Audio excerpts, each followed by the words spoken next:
તો આવતીકાલથી ઠંડી વધવાનું અનુમાન છે। ઉત્તર પૂર્વના પવન ફૂંકાતા ઠંડી વધશે। 2 થી 3 ડિગ્રી તાપમાન ઘટી શકે છે। હાલ રાજ્યમાં બેવડી ઋતુની અસર છે। નલિયામાં 14.8, રાજકોટમાં 16.2 ડિગ્રી તાપમાન છે। વડોદરામાં 16.6, જ્યારે અમદાવાદમાં 17.5 ડિગ્રી તાપમાન નોંધાયું છે।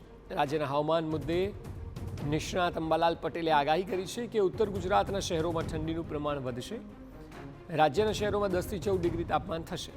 18 થી 24 નવેમ્બર દરમિયાન બંગાળના ઉપસાગરમાં હલચલ જોવા મળશે।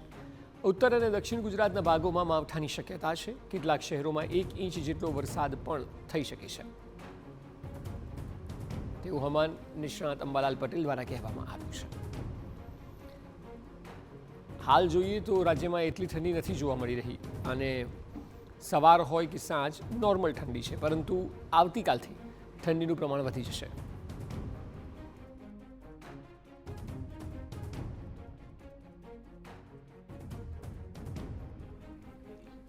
હમણાં લઘુત્તમ તાપમાનમાં વધારો છે એટલે રવિ પાકો માટે આ સારું ન કહી શકાય, કારણ કે ઠંડી પડે તો જ રવિ પાકો સારા થવાની શક્યતા રહે। જેમાં મસાલાના પાકો, જીરા જેવા પાકોમાં કાળીઓ અથવા ચરમો આવી જવાની શક્યતા રહે। પણ ઉલ્લેખનીય છે કે 2 ડિસેમ્બરથી 8 ડિસેમ્બર વચ્ચે ઠંડી પડવાની શક્યતા રહે છે। ઠંડા પવનો ફૂંકાવાની શક્યતા રહે છે। જો કોઈ મહત્તમ ઉષ્ણતામાન 29 ડિગ્રી સેલ્સિયસ કે 30 ડિગ્રી સેલ્સિયસની આસપાસ થવાની શક્યતા રહે। એટલે સવારના ભાગોમાં ઠંડી રહેતા ઉત્તર ગુજરાતના ભાગો, પાટણ સામે હારીજના ભાગો, મહેસાણાના ભાગો, આ ઉપરાંત બનાસકાંઠાના ભાગો અને સાબરકાંઠાના ભાગો, પંચમહાલના ભાગો, અરવલ્લીના ભાગોમાં ઠંડી રહી શકે। કોઈ ભાગમાં 12 ડિગ્રી સેલ્સિયસ, કોઈ ભાગમાં 15-13 ડિગ્રી સેલ્સિયસ રહેવાની શક્યતા રહે। ગાંધીનગરના ભાગોમાં પણ 14 ડિગ્રી સેલ્સિયસથી ન્યૂનતમ ઉષ્ણતામાન ઘટી શકે। ક્યારેક ન્યૂનતમ ઉષ્ણતામાન કોઈ ભાગમાં 10 ડિગ્રી સેલ્સિયસ જેવું પણ થઈ જવાની શક્યતા રહે। ખાસ કરીને કચ્છના ભાગમાં, નલિયાના ભાગમાં ઠંડી વધુ રહી શકે। અને ઉલ્લેખનીય છે કે તારીખ 18 થી 24માં એક મજબૂત સિસ્ટમ પશ્ચિમ વિક્ષોભ મજબૂત આવવાની શક્યતા રહે છે। અને 18 થી 24 કે ત્યાંના પછી બંગાળ ઉપસાગરમાં પણ હલચલ જોવા મળશે, જેના ભેજના કારણે અને અરબ સાગરના કંઈક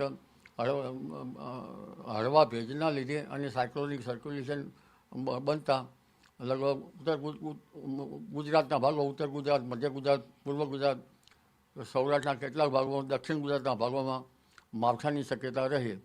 લગભગ કોઈ ભાગમાં સિસ્ટમ વધુ મજબૂત હોય તો 1 ઇંચ જેવો વરસાદ પણ કમોસમી વરસાદ ખાબકી શકે। એટલે હવે ડિસેમ્બરમાં માવઠું થવાની શક્યતા સાથે ઠંડી પડવાની પણ શક્યતા રહેશે। 22 ડિસેમ્બર બાદ આખરી ઠંડીને વેગ મળે। 27મી ડિસેમ્બરે બાદ ઠંડી હાર્ડ થઈ જાય।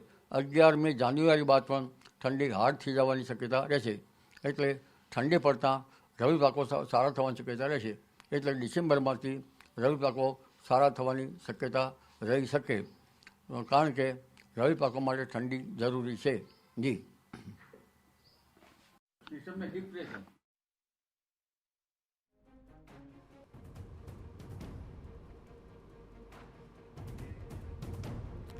તો હવે ઠંડીનો ચમકારો જોવા મળશે। ડિસેમ્બરથી જાન્યુઆરી પણ હશે, ફેબ્રુઆરી સુધી હશે, પરંતુ આ વખતે ખૂબ સારી ઠંડી